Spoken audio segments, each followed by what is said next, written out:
Boa noite, meus irmãos. Que a graça e a paz de Senhor Jesus seja com todos. Vamos dar início ao nosso estudo dessa noite. Antes, vamos recitar o nosso versículo. Vamos lá? Antes, crescei na graça e conhecimento de nosso Senhor e Salvador Jesus Cristo. A Ele seja dada a glória, assim agora como no dia da eternidade. Amém. 2 Pedro 3,18. Nós estamos estudando acerca de Cristo, tá? Estamos vendo aí essa parte aí chamada Cristologia, que é pode dizer assim, a ciência, entre aspas, né?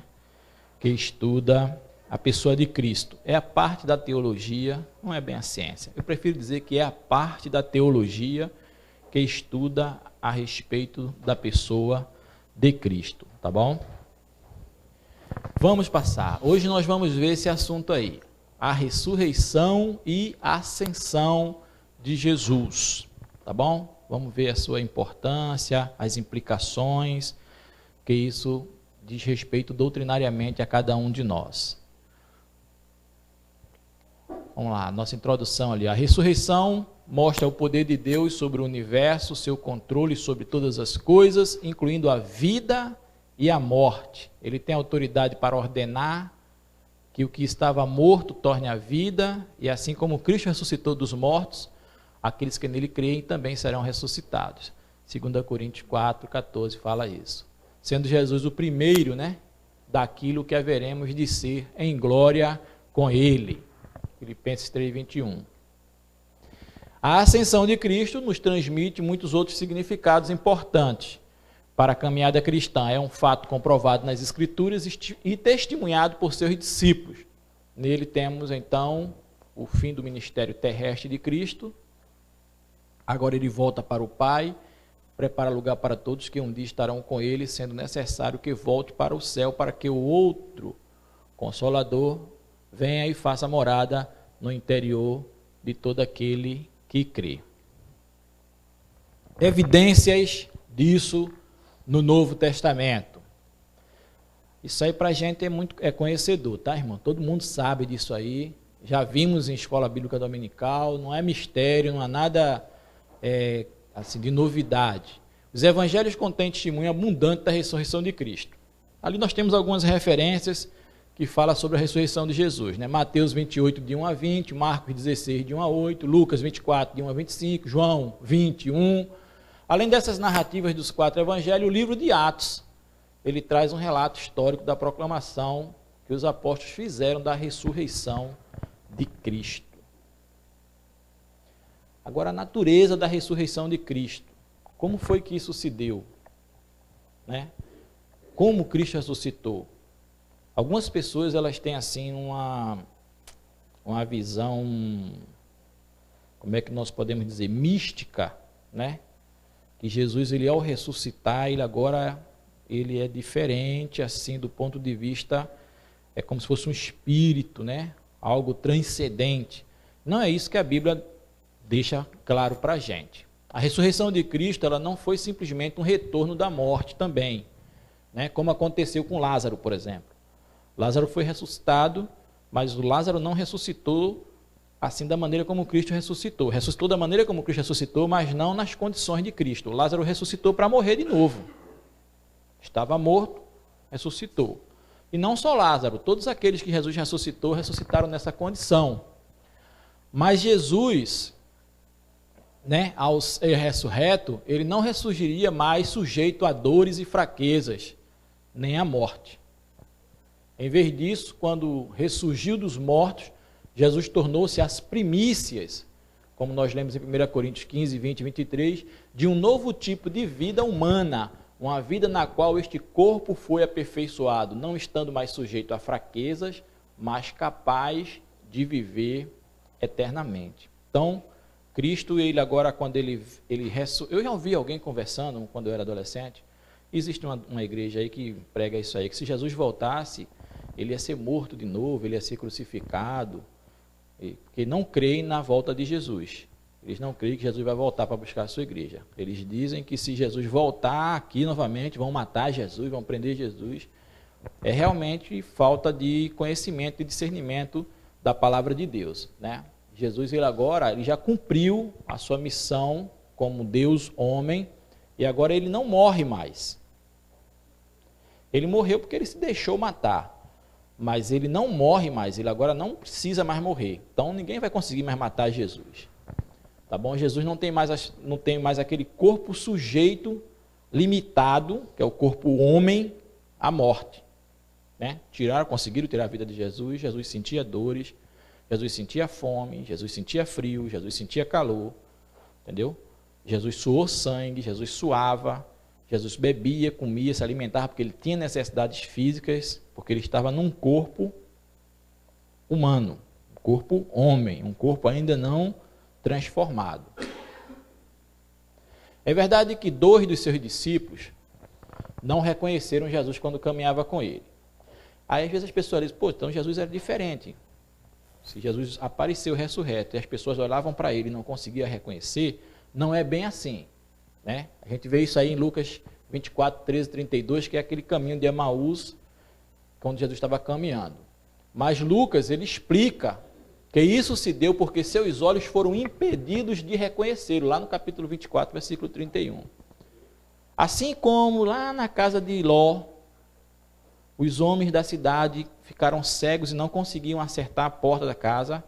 Ou seja, não é que eles ficaram cegos de não enxergar como do ponto de vista literal. Ah, está tudo escuro, não estou vendo nada. Não é isso. Eles ficaram desorientados, eles não conseguiam acertar a porta da casa para entrar, para pegar Ló e pegar os 2 homens, os 2 anjos que estavam dentro da casa dele. É um tipo de cegueira, que é a falta de percepção, de você estar ali, mas não está sendo visto. Então, eles estavam nessa situação. Eles não conseguiam reconhecer, porque Cristo não quis se dar a reconhecer para ele. Já no caso de Maria Madalena, quando ela estava lá no túmulo, né, em João 20, 14, 16, a gente lendo o texto, às vezes a gente é levado a pensar assim, pô, Maria também não reconheceu a Jesus. Ela fala, Senhor, onde puseste? Diz-me para ir lá pegar e tal. Mas o texto também deixa a brecha para você entender que era escuro e provavelmente ela não estava vendo o rosto de Jesus. Ela viu a pessoa, ela estava chorando, provavelmente Jesus apareceu, ela chorando e falou com ela, e ela perguntou pelo corpo e tal. Quando ele diz Maria, quando ele fala, o jeito de falar, e chama a atenção dela, ela provavelmente olhou e reconheceu que era Jesus, porque ele permitiu que isso acontecesse. Então parece que ela não fitava ele e estava bastante escuro, o que dificultava a sua visão. Nos demais casos em que Jesus aparece aos discípulos, eles os reconheceram imediatamente. A gente tem ali a Mateus 28, 9, no versículo 17, João 20, 19. Você vê que quando eles estavam todos reunidos, né? Eles estavam todos reunidos, quando Jesus entrou no meio da casa e disse, Pai, sejam com todos. Eles todos reconheceram e ficaram assustados. E aí Jesus disse, vocês têm alguma coisa para comer aí? E aí eles deram, né, com aquela cara assim, pô, um fantasma, eu vi morrer, eu enterrei, pô. Eu levei lá no cemitério, botei a pedra em cima e está aqui. Então as pessoas ficavam meio assustadas, né? Ainda hoje as pessoas têm medo, por mais parente que seja. A minha avó contava, e ela foi velar um corpo no interior, e ela estava na sala, o corpo dentro do caixão, altas horas da madrugada, no interior, no sítio, todo mundo lá, rezando, aquela ladainha, vela acesa, luz de lampião e tal. Aí, de repente, entrou uma brisa, e naquela época não colocava aquelas flores, aquelas coisas todas, aquela pessoa muito humilde do sítio, né? Só coberto com um lençol branco. Aí entrou uma brisa assim, suave, assim, na casa. Quando a brisa entrou, pegou o lençol e levantou o lençol assim. Quando levantou o lençol, só a minha avó ficou na sala. Ela era crente, só ela que ficou na sala. Família, geral, saiu correndo, pulou pela janela, saiu pelas portas, só porque o lençol levantou. Então vocês veem as pessoas, como é que elas encaram essa situação, né? Era parente, era tudo, mas morreu, voltou, as pessoas não querem mais conversa. Então os discípulos estavam meio assustados naquela situação, e Jesus tranquiliza eles, mostrando que ele era ele mesmo, que estava vivo. Tá? O fato é que, após a ressurreição, Jesus tem um corpo físico que pode ser tocado, que pode comer e que não é espírito. Então, Jesus ele tem um corpo físico que podia ser tocado. Jesus ressuscitou. Se fosse espírito, não era ressurreição, era espírito. O que é ressurreição? O corpo morre, o corpo volta a viver. Então, o corpo voltou a viver. Só que na condição de Jesus, agora é um corpo glorificado, não mais sujeito às fraquezas, da fome, das intempéries, da maneira geral, das dores, dos sofrimentos e da própria morte, porque ele vencera a morte. Amém? E aí, quem foi que participou da ressurreição de Jesus? Aí ali tem a Trindade, ela participa da ressurreição de Jesus. De que forma a gente pode concluir isso aí? Se a Bíblia não diz isso diretamente. Vamos lá, alguns textos afirmam que Deus Pai ressuscitou a Cristo. A gente vê aí Atos 2:24, Romanos 6:4, 1 Coríntios 6:14, Gálatas 1:1 e Efésios 1:20. Atos 2:24, por favor.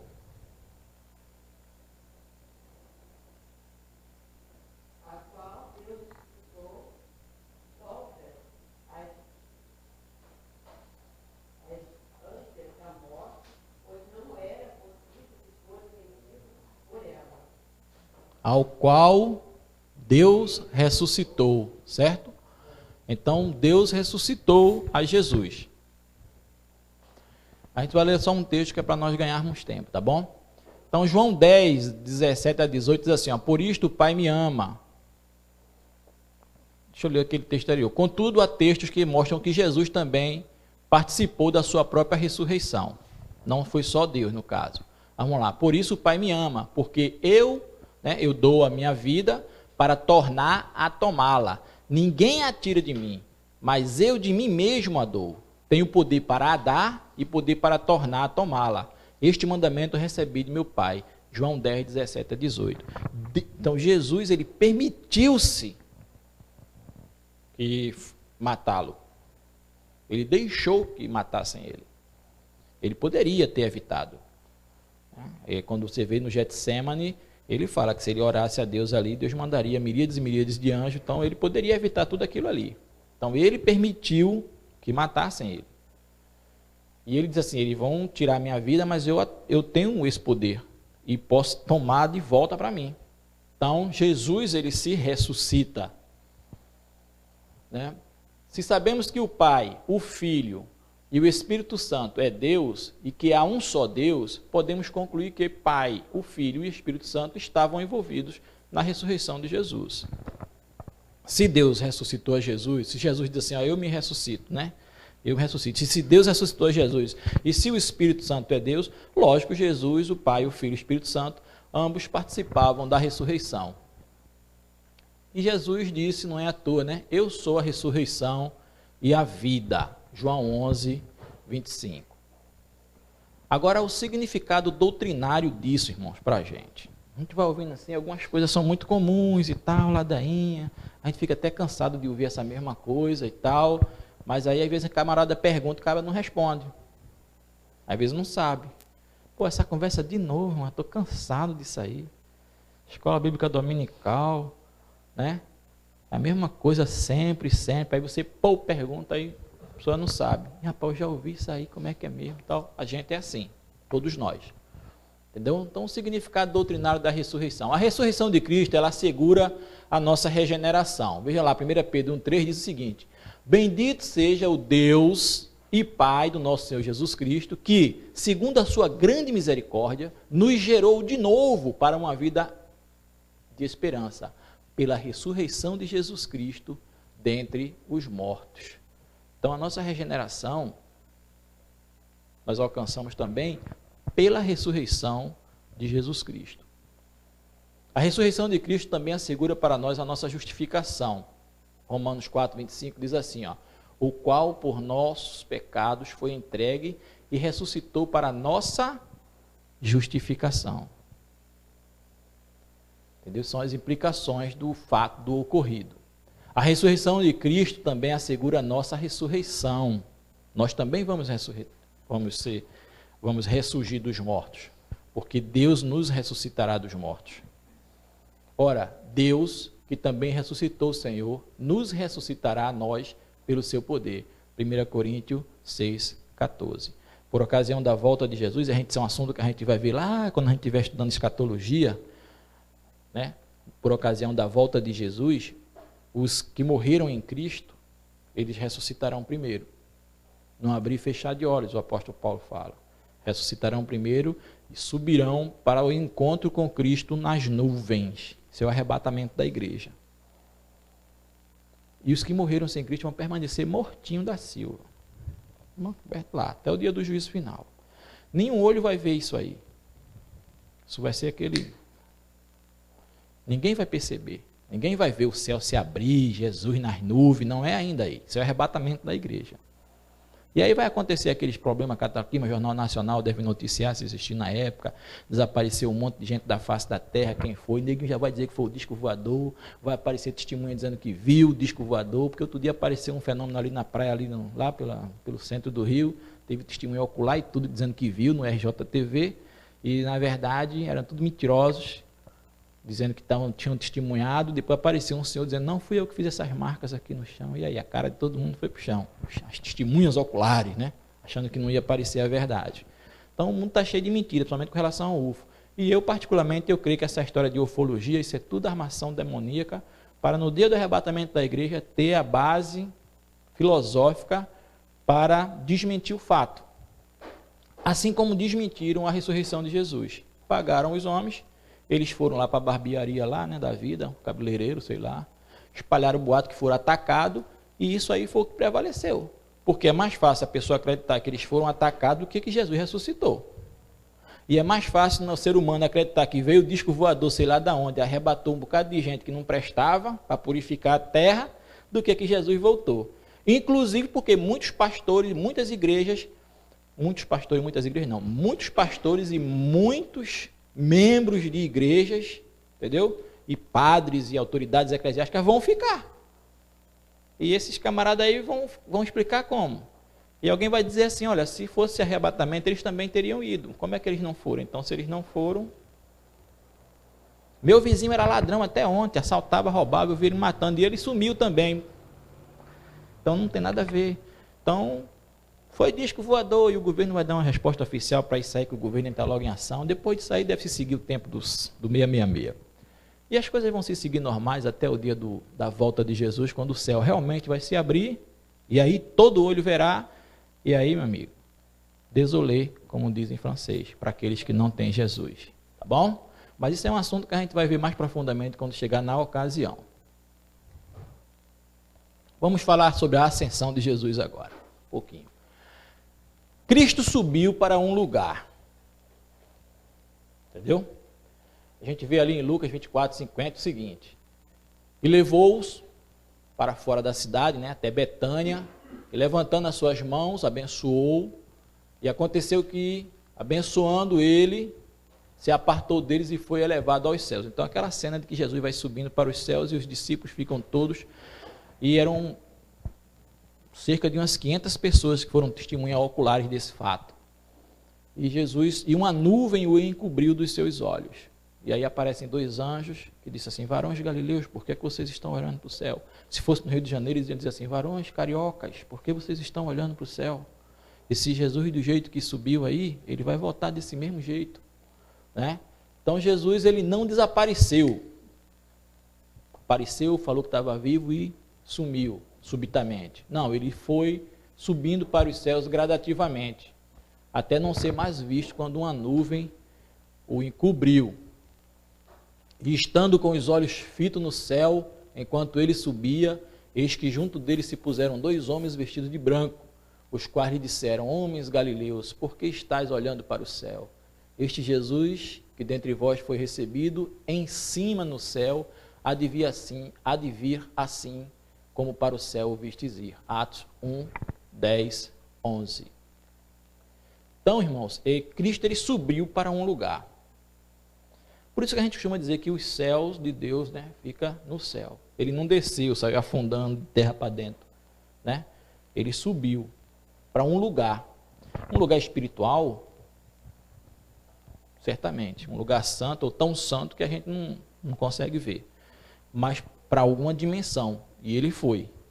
E fica naquela direção. Fica naquela direção. Não é aqui para baixo, não é por ali depois da montanha, é naquela direção. E é para lá que nós vamos também um dia. Porque ele foi preparar-nos lugar. Tá bom? Então Cristo recebe mais glória e honra agora nessa nova situação. Quando Jesus subiu ao céu, ele recebeu mais glória e honra e autoridade que não tinha antes, enquanto era Deus e homem. Antes de sua morte, Jesus orou. Olha só, enquanto Jesus estava aqui, Jesus orou dizendo o quê? Glorifica-me, ó Pai, contigo mesmo, com a glória que eu tive junto a ti antes que houvesse mundo. Mais um testemunho de que Jesus existe antes de que tudo houvesse sido criado, né? João 17:5. Então, ele me glorifica com a glória que eu tive junto a ti antes que houvesse mundo. Ele não tinha mais aquela glória. E a Bíblia fala disso, que ele se despiu de toda a sua glória, né, de todo o seu poder, para morrer por nós, né? Ele se humilhou em forma de homem. É difícil para a gente entender isso aí, mas ninguém gosta de se humilhar. E até quando a gente se humilha, alguém às vezes até chama a nossa atenção, né? Parente, um amigo, pai, está se humilhando muito, pode ser assim não, é ou não é? Alguém já deve ter ouvido isso de alguém, assim, de uma pessoa amiga. Então Jesus, ele se humilhou, só o fato dele se tornar homem, dele encarnar, já é uma humilhação, para quem é santo. A gente não compreende isso, mas já é uma humilhação. Ele baixar o nosso nível já é uma humilhação para ele, entendeu? É como um rei. O rei é autoridade suprema, está lá, coroa, inatingível. A pessoa ia falar com o rei, não podia olhar nos olhos do rei. Você tem que orientar, falar, sim senhor, não senhor. Se você olhar nos olhos do rei é falta de reverência, é desacato à autoridade, não pode falar. Nosso povo brasileiro é um povo democrático, então a gente sabe que não é bem assim, o povo civil, né? No militarismo a gente aprende muitas coisas nesse sentido, não é verdade? Você vai numa audiência com o comandante, você não fica olhando nos olhos do comandante, olhando nos olhos do comandante e tal. Você mantém uma postura, posição de sentido, qual é? Olhos no horizonte. Você não fica olhando para a autoridade, você está aqui em posição de sentido, ó. O almirante passa aqui, ele olha para você dos pés à cabeça, você não acompanha ele com os olhos, não. Se você acompanha ele com os olhos, meu amigo, ó, bandeira do Vasco para você. Você não pode ficar olhando para a cara dele, nem olhando para os olhos dele. Isso é desacato à autoridade. Então você está ali, ó, posição de sentido, olho na linha do horizonte, ele vem daqui, ele passa, ele te revista, olha você todinho e tal, e vai embora. Depois que ele dá as costas, tu pode ir. Mas sem ele ver. Se alguém vê, tu está ferrado. Então isso é autoridade. Só que a gente do mundo aí da civil não sabe o que é isso. Então a gente está acostumado a, às vezes, até fazer as coisas, passar os pés pelas mãos. Mas Deus não. O que é que Jesus Cristo fez? Ele se humilhou e desceu a essa situação. E a autoridade, ele é humano, como nós somos humanos, né? A rainha, o rei, os príncipes, eles são humanos como nós somos humanos, mas Jesus não. Jesus era Deus, e ele criou, e todo mundo é criatura de Deus.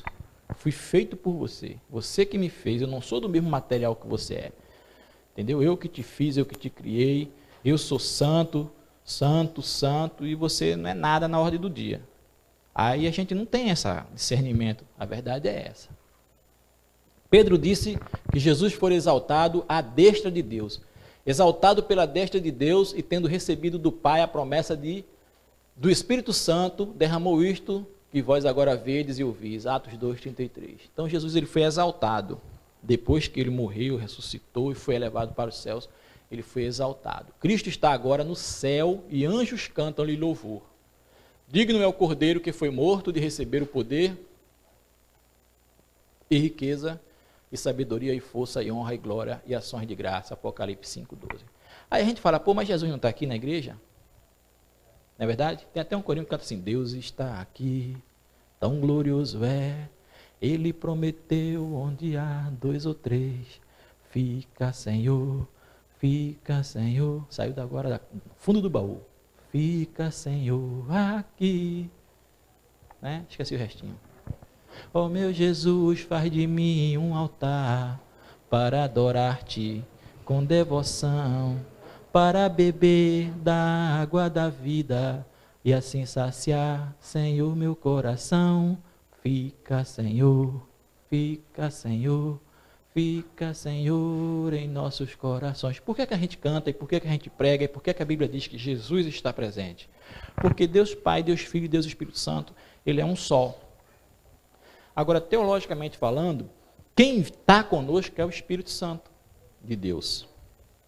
Ele disse, eu vou e eu preciso ir para que o Consolador venha.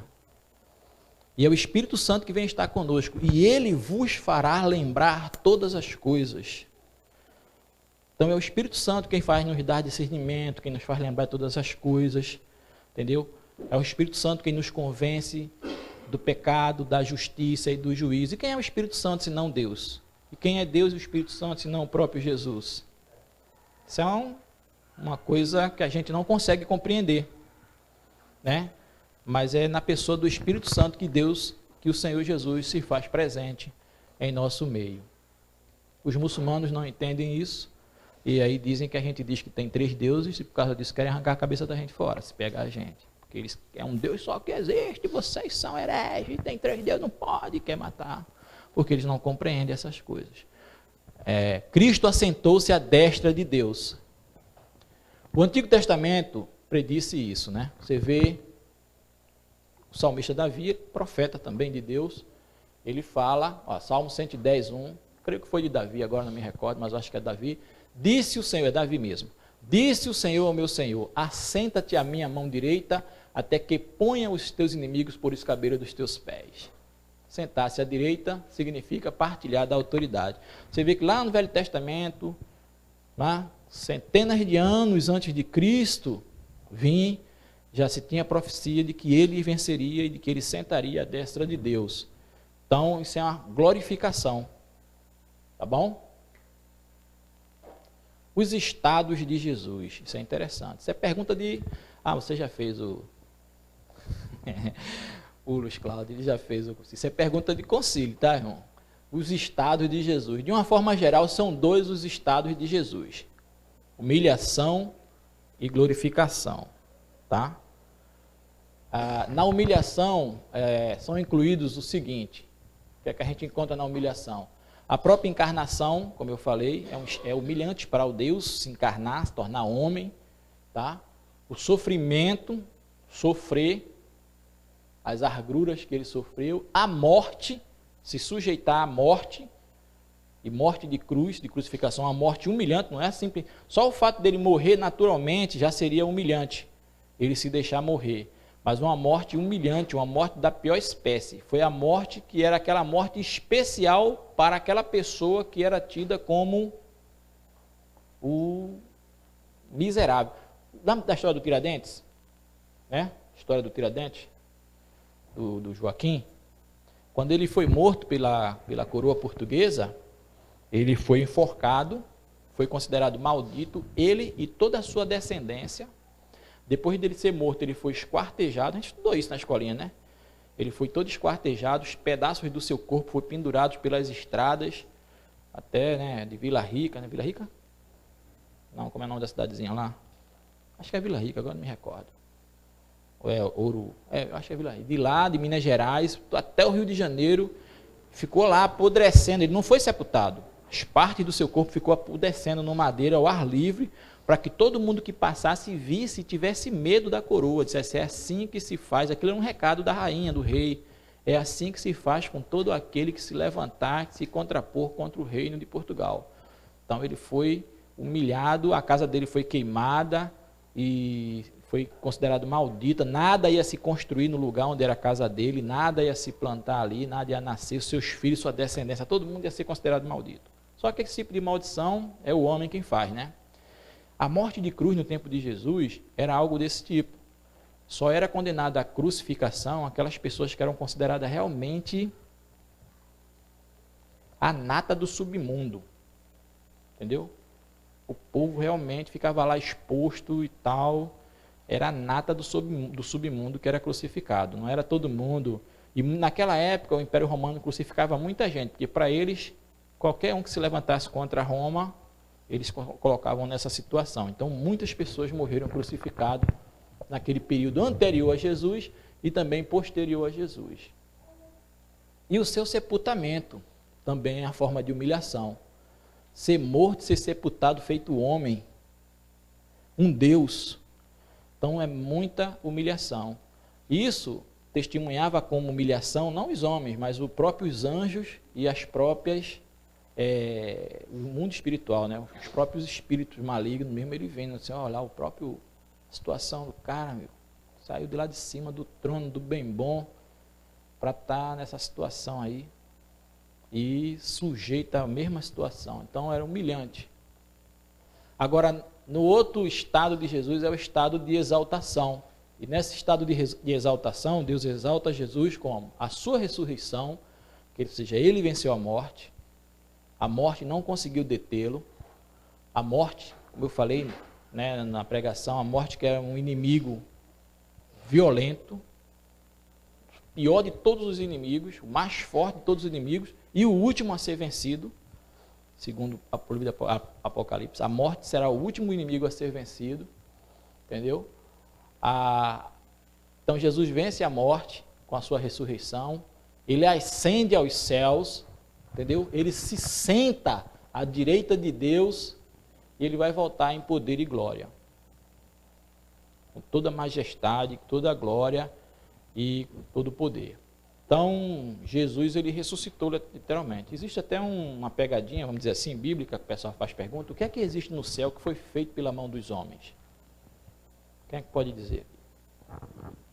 O que é que tem no céu que foram os homens quem fizeram? Deus fez tudo, os céus, os anjos, o trono, mas tem algo no céu que foi os homens quem fizeram.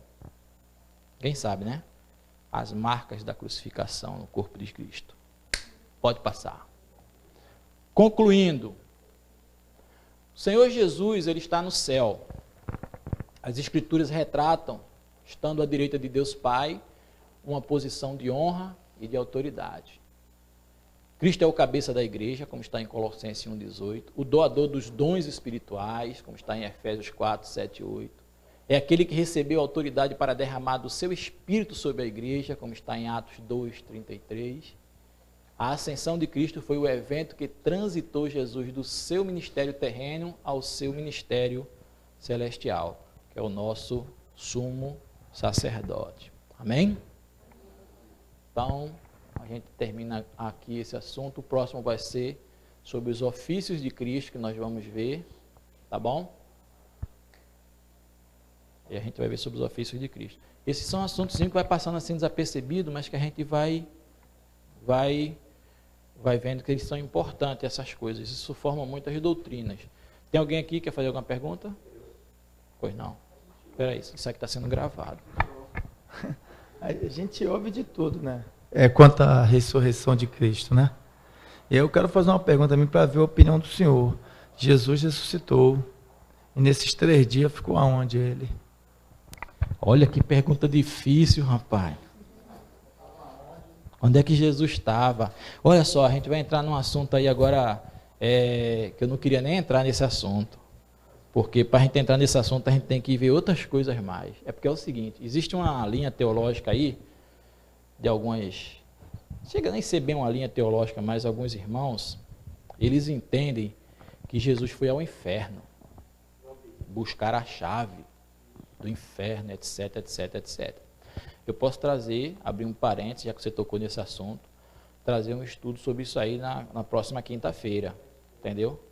Porque eu não ia tocar nesse assunto agora não, porque é um assunto... Mas como você tocou nesse assunto, e para eu falar disso aí, eu vou ter que dizer para onde é que Jesus foi nesses 3 dias. Aí para eu dizer para onde é que Jesus Cristo foi nesses 3 dias, eu vou ter que tocar nesse assunto. E aí, olha, meia hora não vai dar. Então, também tem essa... Tá bom, mas a Bíblia tem algumas referências sobre esse assunto aí, a gente pode ver isso aí depois. Então, vou fazer o seguinte, na próxima quinta-feira a gente traz um estudo sobre isso aí, só sobre isso aí, tá bom? Se Jesus não voltar. Onde é que Jesus estava nesses 3 dias? O Aleph quer fazer uma pergunta.